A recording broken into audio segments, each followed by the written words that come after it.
ꯑꯩꯒꯤ ꯃꯤꯡ ꯁꯨꯔꯝꯕ ꯀꯧꯏ ꯑꯩꯒꯤ ꯁ꯭ꯀꯨꯜꯅ ꯅꯤꯉꯣꯝꯕꯝ ꯖꯨꯅꯤꯌꯔ ꯍꯥꯏ ꯁ꯭ꯀꯨꯜꯗ ꯇꯝꯖꯩ ꯍꯥꯏ ꯁ꯭ꯀꯨꯜ ꯅꯤꯉꯣꯝꯕꯝ ꯍꯥꯏ ꯁ꯭ꯀꯨꯜꯗ ꯇꯝꯖꯩ ꯑꯗꯨ ꯀ꯭ꯂꯥꯁ 9 ꯀꯥꯖꯔꯤ ꯌꯥꯗ꯭ꯔꯦ ꯏꯕ ꯅꯪ ꯇꯥꯛꯀꯗꯕ ꯇꯣꯄꯤꯛ ꯃꯃꯤꯡ ꯍꯥꯏꯔꯝꯃꯣ ꯑꯩ ꯇꯥꯛꯀꯗꯣꯏꯁꯦ ꯅꯝꯕꯔ ꯁꯤꯁꯇꯦꯝꯒꯤ ꯆꯦꯞꯇꯔ ꯅꯝꯕꯔ 1ꯗꯣ ꯑꯗꯨꯒꯤ 1.3ꯒꯤ ꯀꯣꯏꯁꯟ ꯅꯝꯕꯔ 2 ꯇꯥꯛꯇꯣꯏꯕ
ꯑꯥꯔꯠꯀꯁꯤ ꯌꯥꯗ꯭ꯔꯦ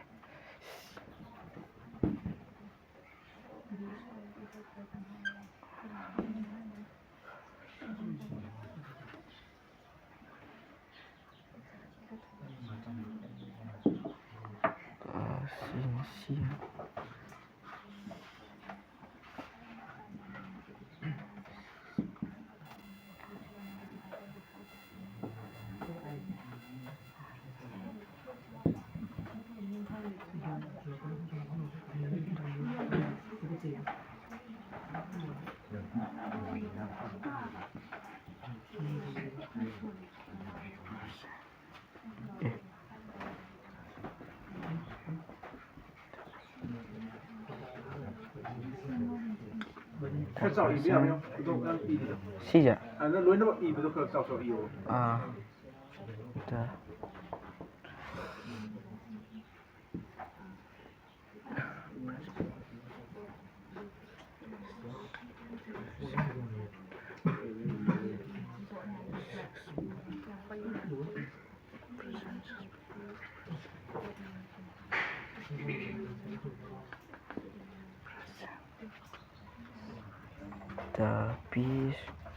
the B represents assuagre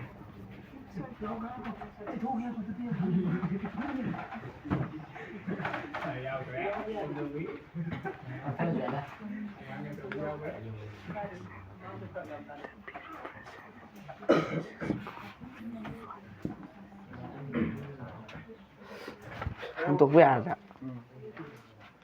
hantora zero dagina a book se 6.5 sangba represent 6.5 on the number line amada 6.5 root 6.5 sangba ama putho haiba adu puthokada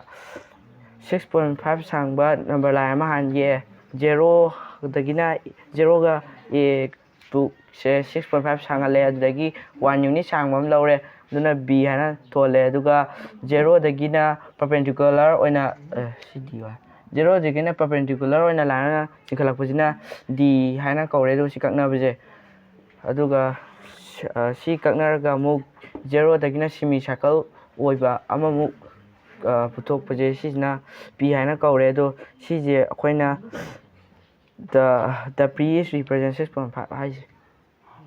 6.5 p is represent to dineba anangi keno compass sina yektora anangi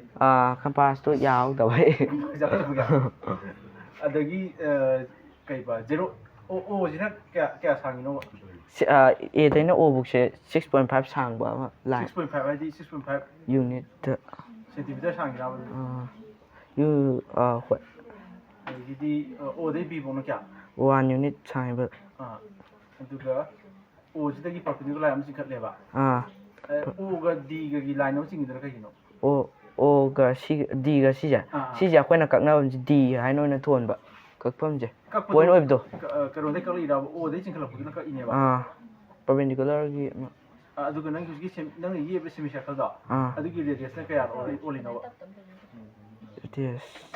radius ꯌꯥꯎꯗ꯭ꯔꯦ semi ꯁꯔꯀꯜꯗꯪ ꯑꯔꯥꯞꯄꯝꯗꯤ ꯂꯧꯔꯝꯒꯅꯤꯗꯅ ꯀꯔꯝꯕ ꯑꯔꯥꯞꯄꯅꯣꯕ ꯂꯧꯔꯤꯁꯦ ꯁꯤꯁꯦ ꯁꯤꯗ ꯑꯥꯔꯛ ꯁꯨꯝꯁꯦ ꯂꯧꯔꯒ ꯑꯗꯨꯝ ꯅꯠꯇꯦ ꯅꯪ ꯍꯧꯖꯤꯛꯀꯤ ꯗꯤꯗꯒꯤꯅ ꯄꯤ ꯐꯧꯀꯤ ꯌꯦꯛꯂꯛꯏꯗꯣ ꯑꯗꯨ ꯀꯗꯥꯏꯋꯥꯏꯗ ꯊꯝꯃꯒ ꯌꯦꯛꯂꯛꯏꯅꯣ ꯅꯠꯇꯦ ꯁꯤꯒꯤ ꯑꯣꯁꯦ ꯁꯤꯁꯤꯅ ꯄꯣꯏꯟ ꯑꯣꯏꯔꯒ ꯁꯤꯃꯤ ꯁꯥꯔꯀꯜ ꯑꯣꯏꯅ ꯌꯦꯛꯄ ꯗꯤꯁꯤꯒ ꯑꯗꯨꯝ 6.5 ꯁꯤꯅ ꯑꯗꯨꯝ ꯀꯩꯅꯣ ꯔꯦꯗꯤꯌꯁ ꯑꯣꯏꯕ